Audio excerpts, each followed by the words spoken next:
Section 1. A shocking revelation. The numbers don't lie. Some numbers are just boring. The price of milk, the number of politicians you can fit on a pinhead. Who cares? But then you get a number that grabs you by the collar and gives you a good shake. Here's one for you. In some international exercises, a single Swedish Gripen fighter jet has, quite literally, shot down 8 of the world's most advanced and expensive fighters in a simulated dogfight. 8. For the cost of one of its big bloated American rivals, you could have a whole squadron of these things. And that, right there, is the story of the Saab Gripen E. It's the David of the skies, armed with a very, very accurate slingshot. It's a jet that completely rewrites the rulebook on what a modern fighter should be. For decades, the thinking has been simple. Bigger is better. More expensive is more capable.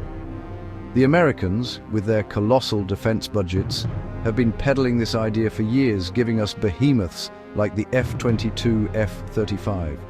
These are incredible machines, no doubt, but they are also eye-wateringly expensive to buy and even more ruinously expensive to fly. Section 2. A Nordic necessity. Why Sweden built its own bruiser. To understand the Gripen, you need to understand Sweden. It's a country that has been officially neutral for over 200 years, a peaceful image. But neutral doesn't mean defenseless. It means the exact opposite. If someone comes knocking on your door with bad intentions, you can't ring up your mates in America. You can't ring up your mates in Britain. You are entirely on your own. This harsh reality forced Sweden to be brilliantly self-reliant. They build their own submarines. They build their own tanks. They build their own fighter jets. Those jets are designed for one job: defending Sweden. The Gripen story begins in the Cold War. Sweden sits in a chilly neighborhood right next door to the Russian bear. They needed a fighter that could take off from anywhere. Not just pristine air bases, literally frozen lakes, ordinary motorways. They needed a jet that could be refueled quickly, rearmed quickly, and sent back into the fight fast. Faster than a cup of coffee or a cinnamon bun. A small team of conscript mechanics had to do it in the freezing dark. It was about pragmatic, brutal efficiency. Section 3. The clever bits. How it punches above its weight. So how does this little jet embarrass bigger, more expensive air forces? It's not magic. It's just fantastically clever engineering. Let's start with the engine. The Gripen E uses a single General Electric F414 turbofan. It's the same engine used in the US Navy's FA-18 Super Hornet. Using a single engine makes the jet lighter, cheaper to build, and far cheaper to run. It sips fuel rather than guzzling it, so it can stay in the fight longer without a tanker. Then there's the brain. The Gripen E is less of a plane and more of a flying supercomputer. Its most revolutionary feature is an AESA radar. Older radars were like a big torch. The Gripen's radar is like having thousands of tiny torches you can point in different directions. It can track fighters, it can track missiles, it can track ground targets, all while using electronic tricks to make the enemy unaware they're being watched. It sees everything, but remains a ghost. Another brilliant bit is the sensor suite. It doesn't just rely on its main radar. The Gripen has an IRST, a heat-seeking camera. It can spot jets by engine heat without turning on its radar. It's the ultimate in sneaky tactics. All this information, the radar, the IRST, and a high-tech electronic warfare system that sniffs out enemy signals, is fused together and presented to the pilot on one enormous, simple-to-read touchscreen display. And finally, the weapons. The Gripen E is a flying arsenal. Section 4. The main event, Gripen versus the heavyweights. Right, let's put the Gripen in the ring with its rivals. The most obvious comparison is with the American F-35 Lightning II.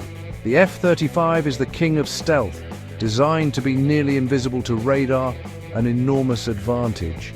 But that invisibility comes at a staggering price. One of the most expensive weapon systems in history.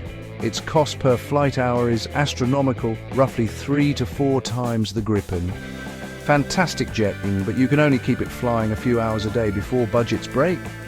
The Gripen's philosophy is different. Not a true stealth fighter. but very low radar signature.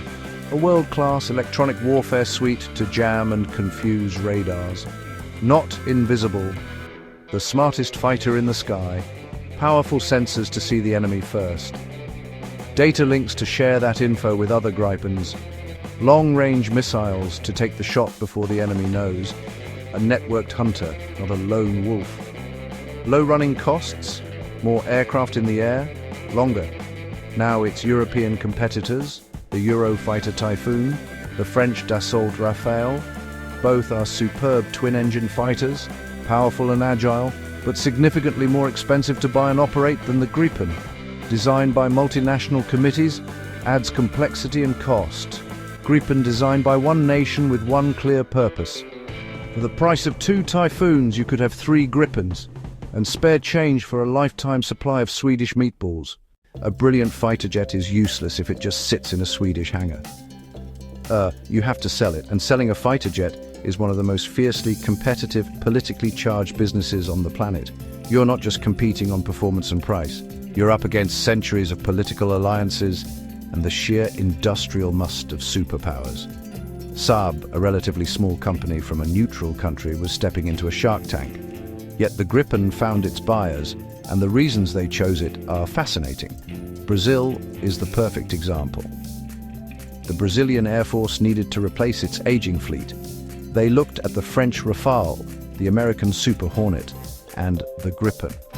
After a long and exhaustive evaluation, they chose the Gripen. Why? Of course, the low operating cost was a huge factor for a country with a large territory to cover. But the deal clincher was Saab's willingness to transfer technology. Brazil isn't just buying jets. They're co-developing and building the Gripen in Brazil. This means jobs, skills, and the ability to maintain and upgrade their own jets without asking for permission. Other nations have followed a similar path. South Africa, Thailand, Hungary, and the Czech Republic all operate earlier versions of the Gripen, drawn in by its blend of high performance and low life cycle cost. Behind every great machine, there are people.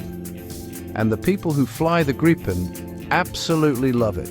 And the people who fix the Gripen absolutely love it. Of course, the path to creating a world-beating fighter jet is never smooth. It's paved with setbacks, budget overruns, and a healthy dose of criticism. The Gripen E program was no exception, developing all that cutting-edge technology, especially the revolutionary new radar and the complex sensor fusion software, took longer and cost more than originally planned, and Saab had to face tough questions from the Swedish government and potential buyers about when the jet would actually be ready and fully operational. There was also criticism about its capabilities. They argued its single engine made it less survivable, despite modern engines being incredibly reliable. They claimed its lack of full-blown stealth made it obsolete in a world with advanced air defenses. They portrayed it as a light fighter, a pejorative term suggesting it wasn't a serious contender against the heavyweights. Politics, as always, played a huge and often cynical role.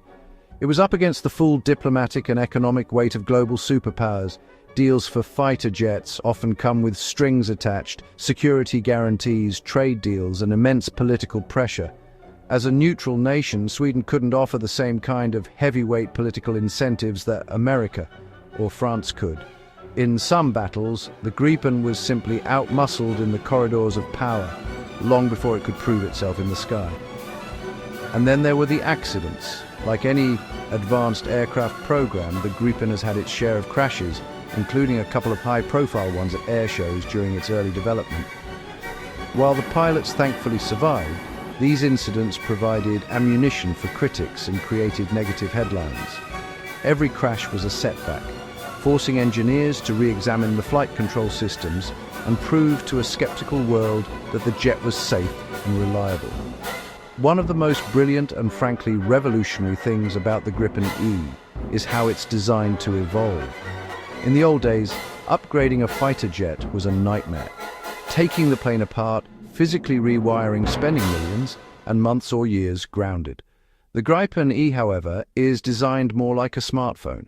So why was the world not ready for the Gripen E? Because for half a century, the defense world had been conditioned to believe in a single, simple mantra. More is more.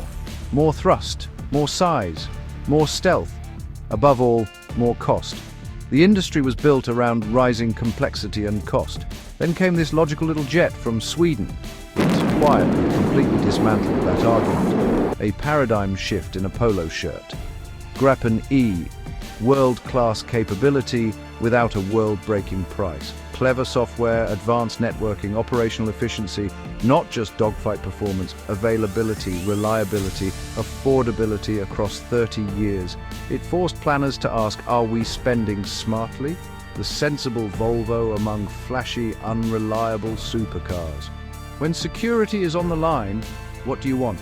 Flashy showpiece in the garage or the reliable tool, always ready? The Saab Gripen E is that tool. Not just great, possibly the smartest fighter on Earth. And on that bombshell, it's time to end.